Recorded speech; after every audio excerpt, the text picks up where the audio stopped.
So, what's trending? Bridging your Catholic faith with your everyday life. You're listening to Trending with Timmery on Relevant Radio and the Relevant Radio app. Have you heard this news about the new Fresh Prince of Bel-Air reboot? We're going to come to that in just a little bit. But first, I want to talk about the shocking news actually coming from the New York Times. They've discovered that 85% of the genetic testing that's done on babies in utero, those tests come back as false positives. In other words, women, mothers, fathers are being told that something is genetically wrong. Something's wrong, leading to some sort of chromosomal disorder in the baby.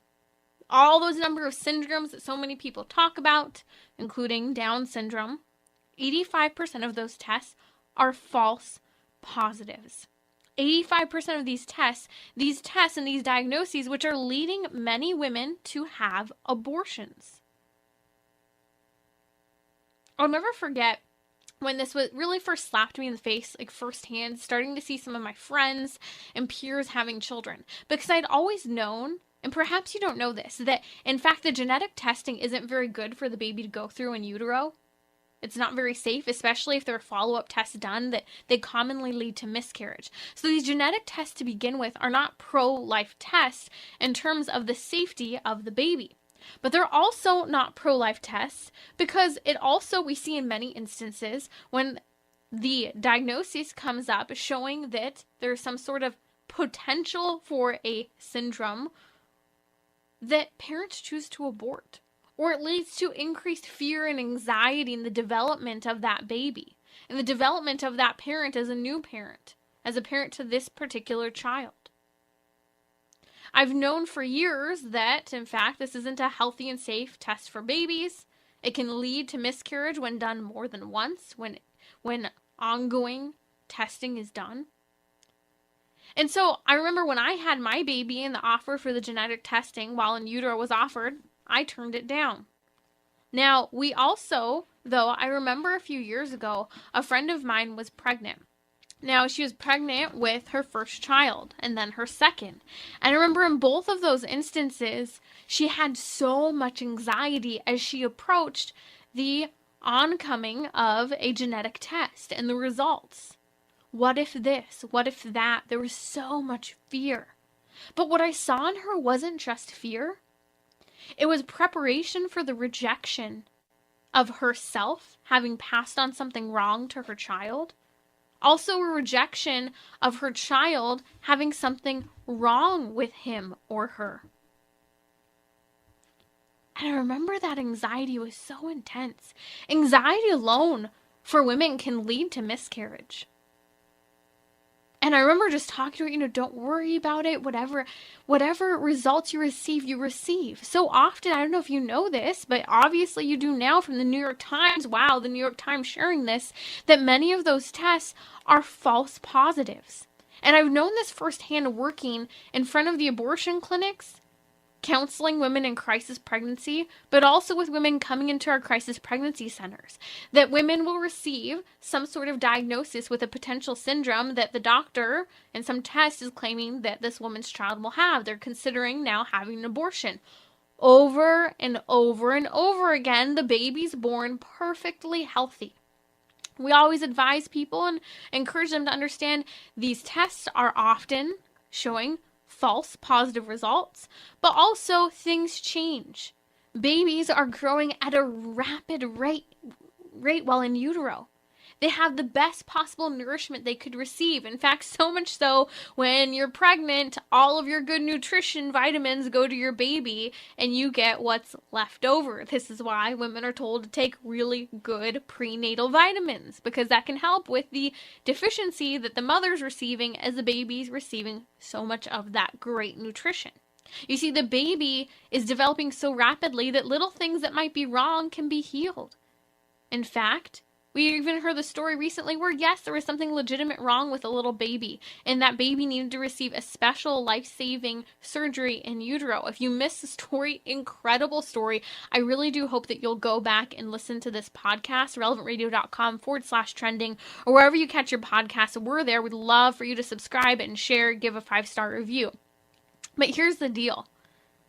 We need to understand the reality of the impact that false positive tests have when it comes to babies and women choosing whether or not that child will live or die. You see, I remember my friend when the 2 times she was pregnant, the anxiety, the fear, the what ifs, the possible rejection of what she passed on, or the rejection even of her children. I also remember thinking, well, what will her husband think?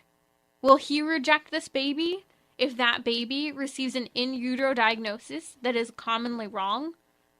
Will that parent, will that dad then want to have an abortion? Will he be mad? And these are people who are relatively, I could argue, pro-life. These are people who their whole family was excited about them having children, but I could see the attitude that they themselves might have, that is specifically the parents, about maybe not wanting to give birth to a child who in their eyes isn't, quote, perfect what child is. You see, these tests, these genetic tests in utero, were really created for a purpose, and it's important we recognize this, to eliminate a population with any type of syndromes or problems. It was created specifically to use abortion in society. I remember when my sister went through with her having her first baby, and she was going through all of the series of testing and options. Do you want this test? Do you want that test? And she was asking, well, what is this? And she'd be asking various questions. And when it came to the genetic testing, she asked the nurse, well, why would someone do this test? You know, full of questions, being a first-time new parent. And she called me after that appointment because we hadn't talked about the test before. And she said, you know what my nurse said, or my midwife, nurse, whoever it was, said to me? She said that usually people only do this genetic test if they're looking for a reason to possibly not keep their baby. And she said, I was horrified. She said, there's no way I didn't want that test. The only reason that this nurse spoke so bluntly to me because she could tell how excited I was about human life and about babies, and it was clear that this nurse was pro-life, and based on the kind of attitude I had, it was clear that I was pro-life, so she felt comfortable saying that to me. We had a long-winded conversation about the culture that is so pro-abortion just based on this one simple genetic test. That even pro-life people, or I'm not necessarily speaking of vocally pro-life people, but people who say, yeah, I'm pro-life, but maybe are a little less firm in their position. The excuses are so easy to be made to have an abortion on a seemingly, quote, imperfect child to some people. Oh, I'm thankful that my sister had the foresight to ask questions and know, and that also she's so pro-life that she would never do something such as having an abortion just because there's something that might be wrong with the child, or even if there was something wrong. But that's not everyone in today's society, in today's very pro-abortion society. You see these false positive tests? Everyone's talking about false positive and this and that when it comes to COVID. Well, what about babies who are being aborted? You see, these tests have a mental and physical toll on the mother, on the relationship of spouses, for one person wanting to keep a baby and another person not wanting to. What's fascinating is what we're talking about ultimately for parents is a, quote, risk assessment. At this point, given the diagnosis that they receive, that they believe is de facto, this baby is then determined to either be wanted or unwanted. That baby's life will only be fought for as far as that baby is wanted by his or her parents. This is why we need to do away with the fetal testing culture that is truly instilling fear in parents and outright, quote, selective reduction. That is abortion, selective elimination, the termination of a pregnancy. All of those words used by a pro-abortion culture to not outright say the word abortion, killing, or death. What happens if a person receives a test claiming that there's some sort of abnormality in their genes and their chromosomal makeup? Well, parents have three options. In their mind, they can birth a kid who may not live after birth, or may experience some sort of damage, syndrome, illness, serious ailment, mental illness. That's their first option, which to them often can sound bleak. But might I remind you, the New York Times itself found that 85% of these tests are false positives. That is, these babies have absolutely nothing wrong with them. A second option is to pay for additional costly testing for the baby to see, well, what is really wrong? Is this true? To verify, to get second opinions. Well, these tests in and of themselves have a very high miscarriage rate. They provide a risk to the baby. That's not pro-life. The third is abortion.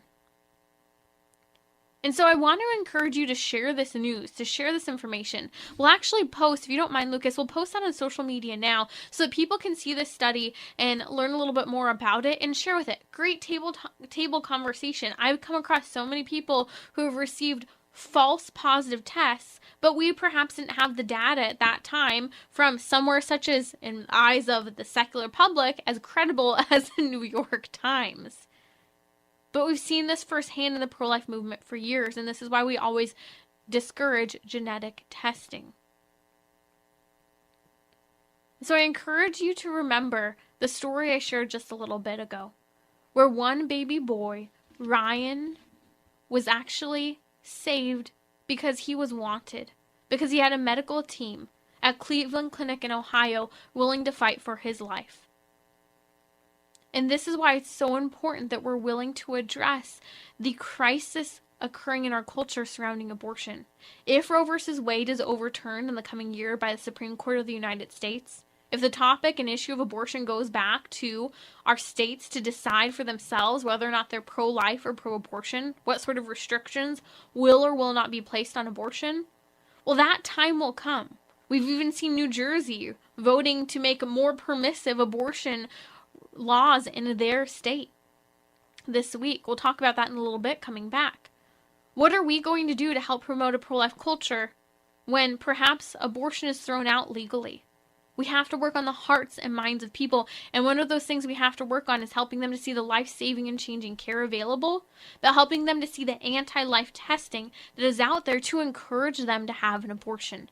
Don't be duped, and don't allow other people to be duped by this testing, because it's leading to the ending of many innocent, voiceless, speechless babies' lives. And it's not okay. Calling now is Janet from California. Janet, what was your experience with this blood test, genetic testing for your baby? This is 28 years ago, and I did choose a pro-life doctor, but unfortunately I was sent somewhere else to this lab, to the hospital, to have the testing taken, my blood taken, and I was informed about the results by a nurse. And the nurse was trying to talk me into having amniocentesis because she said that there's a 50% chance that my child would be born with Down syndrome. And I said, I'm very pro-life. There is no way. I love my child. Praise God. I have a son. I said, I love him very much no matter what. And it turns out my son was born. He learned to read. He really started reading at 1. He's a genius.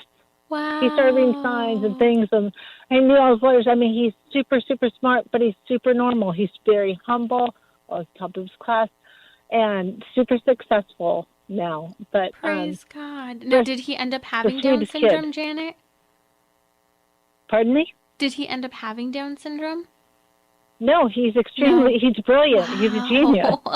Wow. Okay, so what a story, Janet. Here are you testifying 30 years ago, and the story is the same today, where parents are receiving these genetic blood tests for babies in utero. They're being told of things such as Down syndrome and other syndromes, mental illnesses, and serious ailments, believing that their child might not live or that their life will be completely impacted. And you just shared your baby boy was so smart, is brilliant, and he started reading at the age of 1. No Down syndrome whatsoever. That's an incredible story.